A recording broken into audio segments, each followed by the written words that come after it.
यूं ही नहीं ताज ताज बन जाता है। शिल्पकारों का हुनर और चुनिंदा संगमरमर ताज को नायाब बनाते हैं। कुछ ऐसे ही चुनिंदा जगहों से बस खास ही चुनकर लाता हूँ। कतरे कतरे को मैं हीरे सा परखता हूँ। यूं ही नहीं मैं रजनीगंधा बन जाता हूँ। हुई बैठक का अमित शाह के बिहार पहुंचने के पहले ही असर दिखने भी लगा है। आज पटना में बीजेपी ने बिहार चुनाव के लिए अपनी कैंपेन को लॉन्च कर दिया। इस कैंपेन का स्लोगन है चलो जीते हैं, रखा गया है इसका नाम। इसके तहत बीजेपी के चुनावी रथ अलग अलग विधानसभा क्षेत्रों के लिए रवाना किए गए। ये रथ बीजेपी के मुद्दों को लोगों के बीच पहुंचाएंगे। इसी के साथ कैंपेन के तहत पीएम मोदी की जिंदगी पर बनाई गई फिल्में भी लोगों को दिखाई जाएंगी, जिसमें पीएम मोदी की मां और उनके संघर्ष को दिखाया गया है। इधर चुनाव से पहले एनडीए पूरी तरह एकजुट नजर आ रहा है, मिलकर रणनीति तैयार कर रहा है। उधर महागठबंधन में सब कुछ ठीक नहीं दिख रहा।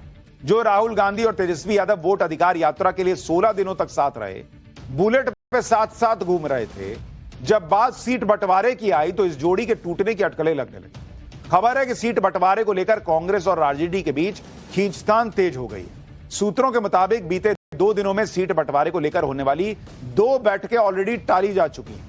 13 सितंबर को सीट बंटवारे पर चर्चा के लिए बिहार कांग्रेस अध्यक्ष ने कुटुंबा में बैठक बुलाई थी। इस बैठक के लिए आरजेडी के नेताओं को भी बुलाया गया था, लेकिन आरजेडी का कोई भी नेता बैठक में पहुंचा ही नहीं। सूत्रों के मुताबिक कांग्रेस 2020 के फॉर्मूले के तहत 70 सीटों पर चुनाव लड़ने के लिए अड़ी हुई है। हालांकि यह भी खबर है कि डिप्टी सीएम पद की मांग माने जाने पर कांग्रेस 50 से 60 सीटों पर चुनाव लड़ने के लिए तैयार हो सकती है। कहा जा रहा है कि सबके बीच तेजस्वी यादव को कांग्रेस की तरफ से सीएम फेस घोषित न किए जाने से भी आरजेडी नाराज है। हालांकि खुद तेजस्वी यादव ने सीएम फेस को लेकर किसी तरह की तनातनी होने से इनकार किया है और कांग्रेस नेता पवन खेड़ा तो सीएम फेस पर पूछे गए सवाल पर ही भड़क गए। देखिए लोग दोनों क्या बोल रहे हैं, फिर आगे की बात बताता हूं। कौन क्या सवाल उठा रहा है, नहीं उठा रहा है, इस पे हमको सफाई देने की जरूरत नहीं है। हम लोग जानते हैं, हम लोग जनता के लिए लड़ रहे हैं, जनता की आवाज उठा रहे हैं और जनता बदलाव चाहती है। और हम और राहुल गांधी जी हों या हमारे और घटक दल हों, हम सब लोग सेम पेज पे हैं और बिहार में बदलाव चाहते हैं। जो जनता चाहती है वो चाहते हैं। तो किसी के कहने और कयास लगाने से कोई फर्क हम लोगों को नहीं पड़ने वाला। हमारे गठबंधन में मुख्यमंत्री चेहरे को लेकर कोई कंफ्यूजन नहीं है, समय पर घोषित कर दिया जाएगा। नहीं, आपसे कहा उन्होंने? नहीं, ये तो इन्फ्लुएंस उन्होंने कहा इन्फ्लुएंस क्या होता है? तो कुछ होता है ना कि सब आप ही तय कर देंगे। अब रीडिंग बिटवीन द लाइंस आप अलग ढंग से पढ़ेंगे, मैं अलग ढंग से पढ़ूंगा। हम लोगों को पढ़ना लिखना आता है, इसलिए अच्छी बात है, मुझे जानता हूं। सवाल ये है कि जब वो कह रहे हैं कि प्रधानमंत्री बनाएंगे, तो आप ये खुल के क्यों नहीं कह पा रहे कि मुख्यमंत्री आपको बनाएंगे? आपको क्या लगता है हमारा आपस में इस तरह का रिश्ता है कि वो कहेंगे आप प्रधानमंत्री, हम कहेंगे आप मुख्यमंत्री? न वो न हम किसी बात का बुरा मानते हैं, ये आप लिख कर ले लीजिए। यानी कोई भी तेजस्वी यादव का नाम ही लेने को तैयार नहीं है बॉस की यही सीएम फेस। बताइए क्या हाल हो गया। सिंगल लार्जेस्ट पार्टी थी आरजेडी पिछले चुनाव में, सिंगल लार्जेस्ट पार्टी। उनके नेता का नाम लेने को लोग तैयार नहीं है भाई कि इनको सीएम बनाएंगे। तेजस्वी यादव और कांग्रेस भले ही गठबंधन में खटपट की बातों से इनकार कर रहे हैं, लेकिन केंद्रीय मंत्री गिरिराज सिंह ने साफ कर दिया कि राहुल गांधी ने जिस तरह तेजस्वी को नजरअंदाज किया है, उसके बाद ही तेजस्वी अलग यात्रा लेकर निकल गए। सुनिए गिरिराज सिंह को। दोनों में पूरी यात्रा राहुल गांधी दोनों मिलके किए। काहे के लिए किए? बांग्लादेशी घुसपैठियों को वोट में शामिल करो। अब ये दूसरी यात्रा करेंगे क्योंकि इनको राहुल गांधी ने लतड़ी मार दी। देंगे घोड़ा लतड़ी मारता है। पहले कांग्रेस ने वोट चोरी को मुद्दा बनाने की पूरी कोशिश की, लेकिन वो तो उस तरह से इंपैक्ट दिखा नहीं रहा है। अब बिहार में नए इंफ्रास्ट्रक्चर प्रोजेक्ट को लेकर राजनीति शुरू हुई। कांग्रेस अडानी भूल जाएगी बॉस। कांग्रेस फिर अडानी का नाम लेकर आ गई।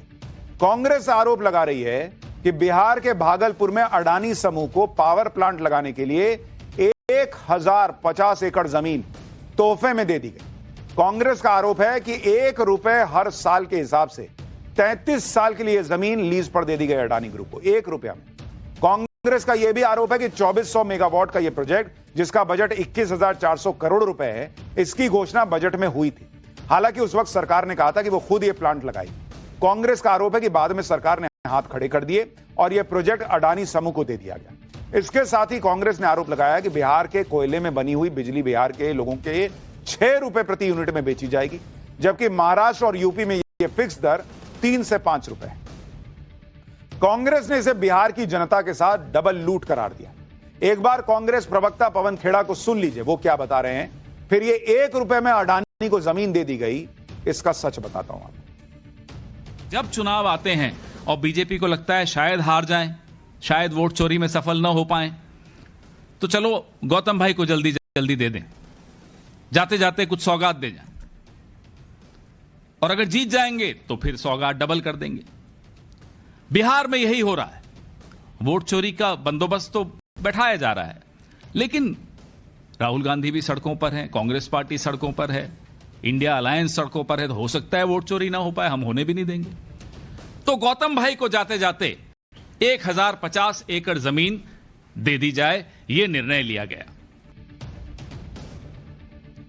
अब इनके गौतम भाई को जमीन कैसे दी गई इसका सच तो बताऊंगा, लेकिन जाते जाते जमीनें कैसे दी जाती हैं, ये लोग 2013-14 के चुनाव के पहले भूले नहीं है कि क्या हुआ था। कैसे वक्फ बोर्ड को दिल्ली की प्राइम लोकेशंस दे दी गई थी कि लीजिए वक्फ बोर्ड की हो गई।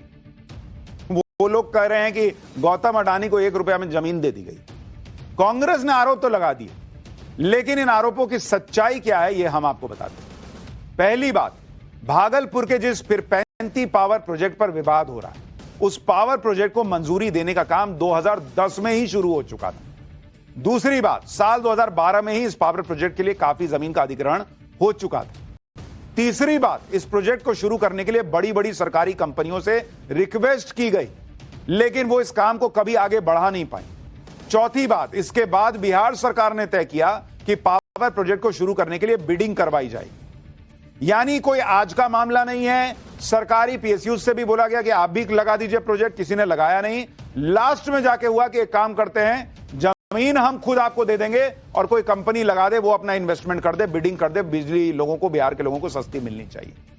अब हुआ क्या, पावर प्रोजेक्ट के लिए बिडिंग हुई और इसमें 4 कंपनियां सामने हैं। ऐसा नहीं कि उठाए और कहा कि लो अडानी ले जाओ। 4 कंपनियां बिडिंग में सामने आई और उन चारों के लिए यही शर्त थी कि भाई जमीन हम आपको देंगे, 1 रुपया में लीज पर देंगे, जमीन आपकी नहीं होगी, लीज पर देंगे। अब वो कंपनियां कौन थी बॉस? वो कोई छोटी मोटी कंपनियां नहीं थी। जिस कंपनी ने सबसे सस्ती बिजली बिहार के लोगों को देने की बिडिंग की, उसे पावर प्लांट का काम मिला। और इस बिडिंग के बारे में आपको बताता हूं, जो ये हर चीज में माहौल बना दिया जाता है कि अडानी को दे दिए, अडानी को दे दिए। ये भागलपुर पावर प्लांट के बारे में आपको बताता हूं कि इसका सच क्या है। 1 रुपया में जमीन दे दी। भाई कंपनी कौन कौन सी थी इसमें और उन्होंने बिडिंग प्राइस क्या रखी, आप दोनों को सुनिए। 4 कंपनियां इसमें आई, कोई छोटी कंपनी नहीं है बॉस। पहली कंपनी आई JSW एनर्जी, देश की बड़ी कंपनी है बॉस JSW एनर्जी। और इसने बिडिंग अमाउंट क्या कहा? इसने कहा कि आप हमको 1 रुपया में लीज पे दे दीजिए जमीन, हम सारा पैसा लगा के पावर प्लांट बनाएंगे।